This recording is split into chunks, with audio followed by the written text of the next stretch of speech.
Blondie Makene wrote and composed many of the struggle songs about Nelson Mandela, which were sung at the political rallies. Makene was also the musical director for the film Long Walk to Freedom, and he joins us now to share some of his memories. It is an honor and a privilege to meet you again this morning. Thank you so much. You're credited with writing a lot of the important songs in the struggle. Famously, Too Many People Are Crying is one of the songs that often comes up. What is your particular, I mean, it's hard to say favorite because these songs were written in a particular context, but what stands out for you as one of the most significant songs you wrote? I think let me also make a correction.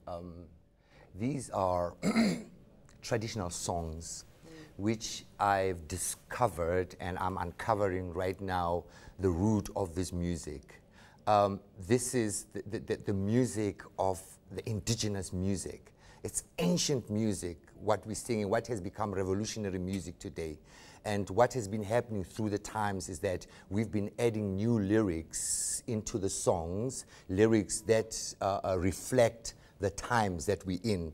Therefore, I would say these are the songs of the people. These are the songs from the hearts and minds of a people. And the content of the lyrics, they were expressing the times that we're in, the suffering or the joy or the triumphs that we have at that time.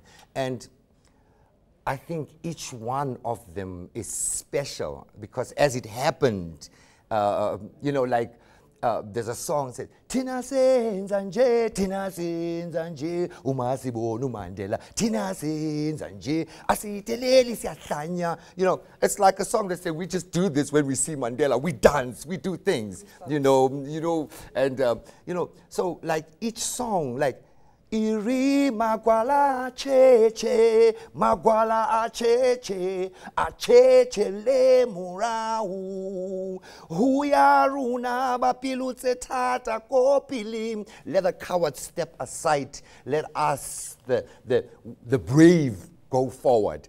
So you see, every song is like so important. Like you wake up in the morning, it's like,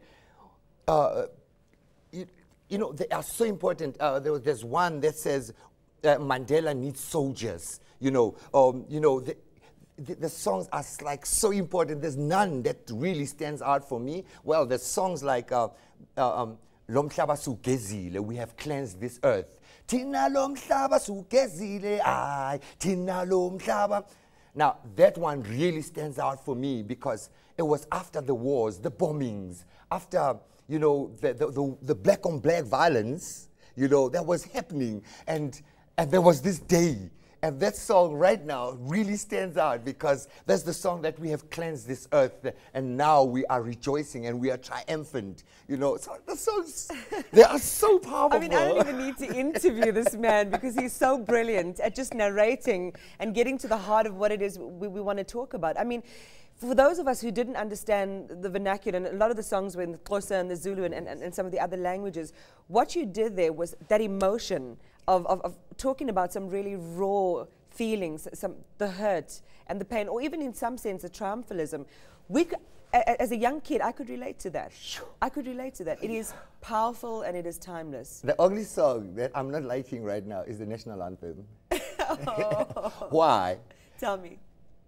When we were at school and growing up, we were made to sing the stem van South Africa.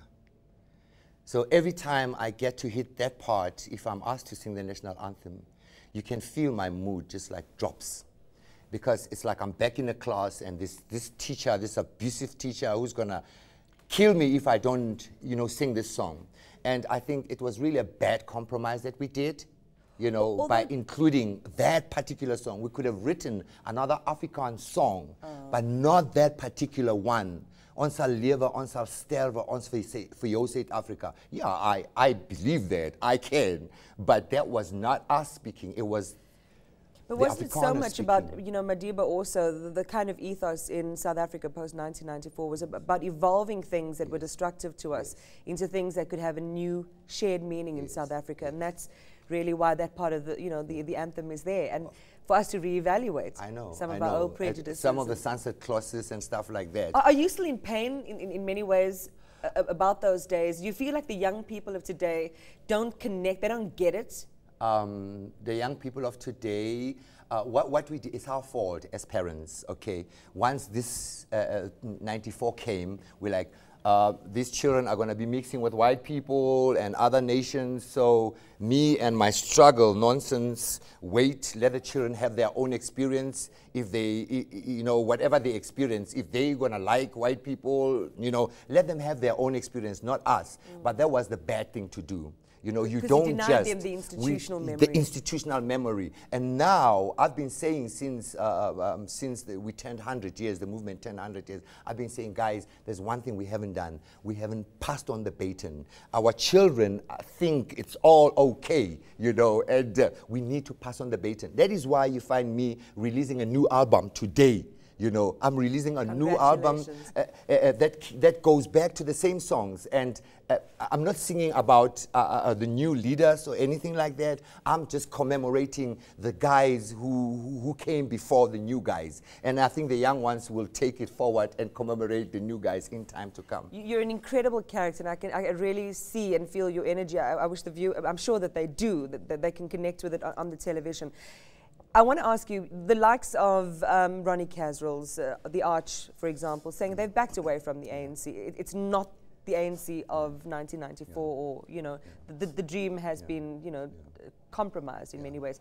What is it for you, Blondie McKenna, in 2014? I feel the elder, Ubabu Tutu, should take a seat and just lay back a little. He's done his part in the struggle. He must lay back. We know, like any church, any religion, any doctrine, any particular place where people come together, we all come together, but we don't come together for the same reasons. If there's a rot within the ANC, there's a rot within the ANC, there's a bad potato which we must take out. You know, it's not the whole movement that is messed up. You know what I'm saying? You know, there are times in life when things are smooth, and there are times in life when things are not that smooth.